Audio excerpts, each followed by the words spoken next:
नमस्ते, मैं अलका ठाकुर हूं और आप सभी का अलका मेडिकल क्लासेस में स्वागत है। तो आज हम बात करने वाले हैं धनिया के बारे में। और धनिया कितना ज्यादा टेस्टी लगता है खाने में, दाल में, चिकन में। जब मम्मी डालती है उसके बाद जो सुगंध आता है घर में, आहा, मन को एकदम ठंडक पहुंचा जाता है। इसीलिए धनिया की जो तासीर होती है वो ठंडी होती है।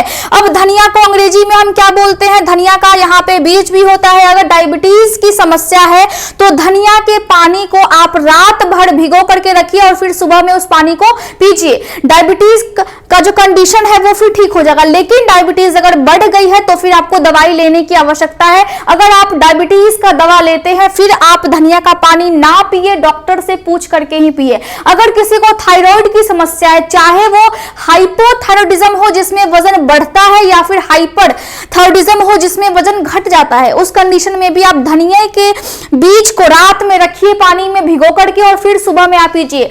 आपका जो डायबिटीज है या फिर जो थायराइड है वो समस्या फिर ठीक हो जाएगी। धनिया को हम क्या बोलते हैं? पत्ता कितना ज्यादा प्यारा लगता है देखने में। अब धनिया को अंग्रेजी में हम क्या बोलते हैं? इसको हम बोलते हैं कोरिएंडर।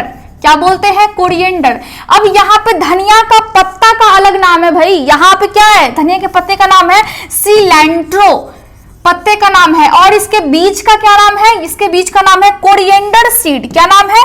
कोरिएंडर सीड नाम है इसके बीज का। ठीक है, तो यहाँ पे कंफ्यूज नहीं होना है। धनिया के पत्ते को हम सिलेंट्रो बोलते हैं। अब देखिए यहाँ पे खाने में हम तरह तरह का उपयोग करते हैं, चाहे वो चिकन हो, चाहे वो पनीर हो, चाहे वो दाल हो, छौंक लगाना हो, तड़का लगाना हो, दाल का कुछ बन रहा हो, उसमें धनिया हम डालते हैं। आलू के पराठे में भी हम डालते हैं ताकि उसका स्वाद बढ़ जाए। तो एज अ फ्लेवर के रूप में हम इसका उपयोग करते हैं। अब इसका काम क्या है मेन? देखिए देखिए कितना टेस्टी लग रहा है ना। यहाँ पे मुंह में आपके पानी आ गया होगा, मेरे भी मुंह में पानी आ गया।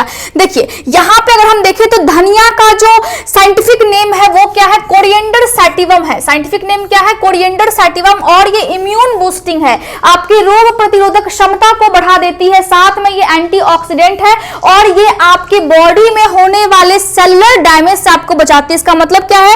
कोशिका आपकी स्ट्रांग होगी, चाहे कोई भी अंग हो, कोशिका आपकी स्ट्रांग रहेगी। आपके हार्ट के हेल्थ के लिए बहुत अच्छा है। ब्लड सर्कुलेशन में ये मदद करती है।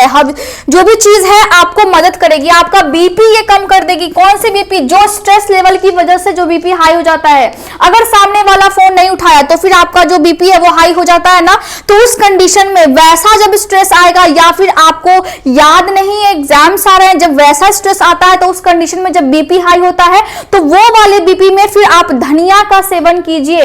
कोई खाने में आप मिक्स करके खाइए, आपका बीपी नॉर्मल हो जाएगा भैया। आप स्वस्थ हो जाओगे। आप थोड़ा सोच पाओगे कि हाँ अब एग्जाम्स जितने भी पास है अब मुझे पढ़ाई करनी है। अगर हम देखें तो कोरिएंडर में, धनिया में और क्या क्या चीजें होती है?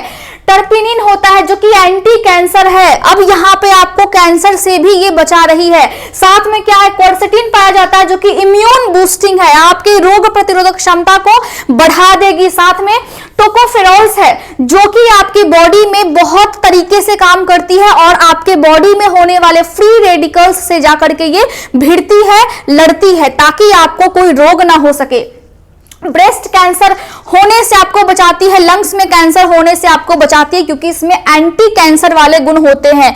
ठीक है, इतना समझ में आ गया। आपके ब्रेन में ये पोटेशियम के लेवल को मेंटेन करती है। पोटेशियम का लेवल क्या करता है? अगर बॉडी में, अगर ब्रेन में पोटेशियम सही अमाउंट में हो तो भैया हमारा दिमाग बिल्कुल सही होता है, हम बिल्कुल सही सोच पाते हैं। लेकिन कंडीशन तब खराब होती है जब आप कोई फालतू चीजों की वजह से अपने ब्रेन को बंद कर देते हो, पढ़ाई करना बंद कर देते हो, अपना फ्यूचर सोचना बंद कर देते हो। उस समय आपके पास पोटेशियम है लेकिन बुद्धि नहीं होती है।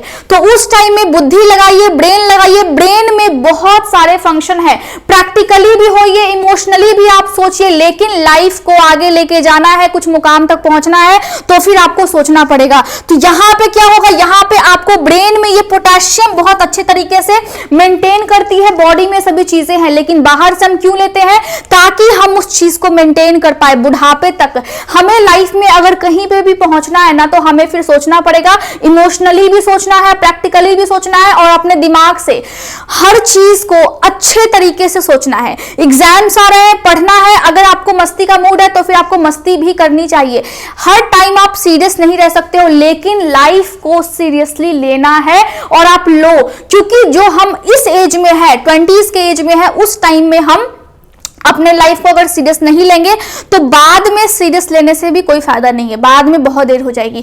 तो धनिया के बारे में मैंने आपको जितना भी चीजें बताई हैं उतना आपको नोट्स बनाने हैं। टेलीग्राम पे आप डाउट पूछ सकते हो, पहले वाले कमेंट में लिंक होता है, जाइए, जाकर के आप अच्छे से नोट्स बनाइए, प्रिपरेशन कीजिए, क्योंकि एग्जाम्स आपके आने वाले हैं। Thank you so much.